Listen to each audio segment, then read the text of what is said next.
Yes sir, ಈ ವಿಚಾರಕ್ಕೆ ಸಂಬಂಧಪಟ್ಟಾಗೆ, ಈ ಪ್ರತಿಭಟನೆಗೆ ಸಂಬಂಧಪಟ್ಟಾಗೆ ನೀವು ಏನು ಹೇಳೋದಕ್ಕೆ ಬಯಸ್ತಾ ಇರಾ? ಸರ್, ಆ್ಯಕ್ಚುಲಿ CJI ಅವರ ಮೇಲೆ ಸುವ್ಯವಸ್ಥದಿಂದ ಈ ಕಾರಣದಿಂದಾಗಿ ನಾವು ಈ ಹೋರಾಟವನ್ನು ಹಮ್ಮಿಕೊಂಡಿದ್ದೀವಿ. ಸೊ ನಾವು ಈ ವಿಚಾರವಾಗಿ CJI ಮೇಲೆ ಅವರು ಸುವ್ಯವಸ್ಥಿರೋದು ನಿಜಕ್ಕೂ ಭಾರತ ದೇಶದ 140 ಕೋಟಿ ಜನತೆಯ ಮೇಲೆ ಸುವ್ಯವಸ್ಥಂಗಿದೆ.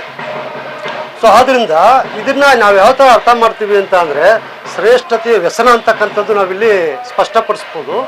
ಮತ್ತು ದಲಿತರ ಮೇಲಿನ ದಾಳಿ ಯಾಕಂದ್ರೆ ನಡೀತಾನೆ ಇದೆ. ದಲಿತರ ಮೇಲೆ ಸದಾ ಕಾಲ ನಡೀತಾ, ಅವ್ರ ಮೇಲೆ ದೊಡ್ಡ ಮಟ್ಟಕ್ಕೆ ಹೋಗಂಗಿಲ್ಲ, ಏನೋ ಅವರು ಒಂದು ಕೀರ್ತಿ ಯಶಸ್ಸು ಬಂದ್ಬಿಡ್ತಾರೆ, ವಾಚ್ ಕಟ್ಟಂಗಿಲ್ಲ, ದಲಿತರು ಸಾಯಿಸ್ತಾರೆ, ರ್ಯಾಂಕ್ ಬರೋಂಗಿಲ್ಲ, ದಲಿತ ಹೆಣ್ಮಕ್ಳನ್ನ ರೇಪ್ ಮಾಡ್ತಾರೆ, ಇಂಥವೆಲ್ಲ ಸಹಜವಾಗಿ ನಡೀತಾನೆ ಇದೆ.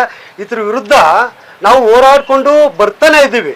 ಆದರೂ ಕೂಡ ನಾವು ಈ ಥರ ನಡಲಿಕ್ಕೆ ನಾವೇ ಒಂದು ರೀತಿ ದಾರಿನೂ ಮಾಡಿಕೊಡ್ತಾ ಇದೀವಿ ಅನ್ಸುತ್ತೆ. ಯಾಕಂತ ಹೇಳಿದ್ರೆ ನಮ್ಮಲ್ಲಿ ನಮ್ಮ ಮನಸ್ಥಿತಿಗಳು ಹೋರಾಟ ಮಾಡಲಿಕ್ಕೆ ಆಗದೇ ಇರ್ತಕ್ಕಂಥ ಮನಸ್ಥಿತಿಗಳಾಗ್ತಿವೆ ಇವತ್ತು. ಯಾಕಂದರೆ ಒಡೆದೋಗಿದ್ದಾರೆ, ನಮ್ಮ ಜನ ಒಡೆದೋಗಿದ್ದಾರೆ. ಸೊ ಹಾಗಾಗಿ ಇವತ್ತೇನು ಮಾಡಿದ್ದಾರೆ, ಅವ್ರಿಗೆ ಏನು ಈ ಪುರೋಹಿತ ವರ್ಗ ಇದೆಯಲ್ಲ, ಮೇಲಿನ ವರ್ಗ ಇದೆಯಲ್ಲ, ಅವ್ರಿಗೆ ಇದೇ ಬೇಕು, ಹೊಡೆದಾಕೋದೇ ಬೇಕು. ಹೊಡೆದಾಕ್ಬಿಟ್ಟು ಅವರೇ ನಮ್ಮ ಮೇಲೆ ಹೊಡೆದು ಅವರೇ ನಮ್ಮನ್ನು ಬೀದಿಗೆ ತಳ್ತಕ್ಕಂಥ ಕೆಲಸ ನಡೀತಾ ಇದೆ. ಇದು ನಿಜಕ್ಕೂ ದುರಂತ. ಇದು ಭಾರತ ದೇಶಕ್ಕೆ ಆಗ್ತಕ್ಕಂಥ ಅನುಮಾನ. ಇಡೀ ಪ್ರಪಂಚವೇ ಇದನ್ನು ಧಿಕ್ಕರಿಸ್ತದೆ. ನಿಜಕ್ಕೂ ಹೇಳಬೇಕಾದ್ರೆ ಇಂಥದ್ದು ನಡೀಬಾರ್ದು, ನಡೆದಿದೆ.